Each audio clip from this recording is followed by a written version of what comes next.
ಸಂತ ಲೂಕರ ಶುಭ ಸಂದೇಶ ಅಧ್ಯಾಯ 21 ವಚನಗಳು 25-33. ನರಪುತ್ರನ ಪುನರಾಗಮನ. ಸೂರ್ಯ, ಚಂದ್ರ, ನಕ್ಷತ್ರಗಳಲ್ಲಿ ವಿಚಿತ್ರ ಸೂಚನೆಗಳು ಕಾಣಿಸಿಕೊಳ್ಳುವುವು.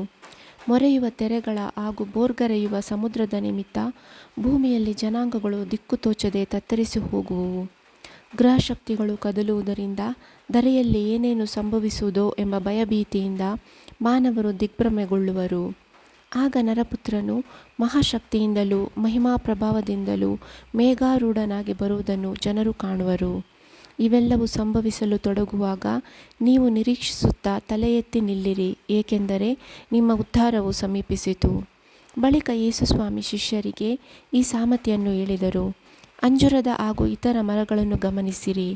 ಅವುಗಳ ಎಲೆಗಳು ಚಿಗುರುತ್ತಲೇ ವಸಂತಕಾಲ ಆರಂಭಿಸಿತೆಂದು ನೀವೇ ಅರಿತುಕೊಳ್ಳುತ್ತೀರಿ. ಅಂತೆಯೇ ಇವೆಲ್ಲವೂ ಸಂಭವಿಸುವುದನ್ನು ನೋಡುವಾಗ ದೇವರ ಸಾಮ್ರಾಜ್ಯವು ಸಮೀಪಿಸಿತೆಂದು ತಿಳಿದುಕೊಳ್ಳಿರಿ. ಇವೆಲ್ಲ ಸಂಭವಿಸುವವರೆಗೆ ಈ ಪೀಳಿಗೆ ಗತಿಸಿ ಹೋಗದೆಂದು ಒತ್ತಿ ಹೇಳುತ್ತೇನೆ. ಭೂಮ್ಯಾಕಾಶಗಳು ಗತಿಸಿ ಹೋಗುತ್ತವೆ, ಆದರೆ ನನ್ನ ಮಾತುಗಳು ಶಾಶ್ವತವಾಗಿ ಉಳಿಯುತ್ತವೆ.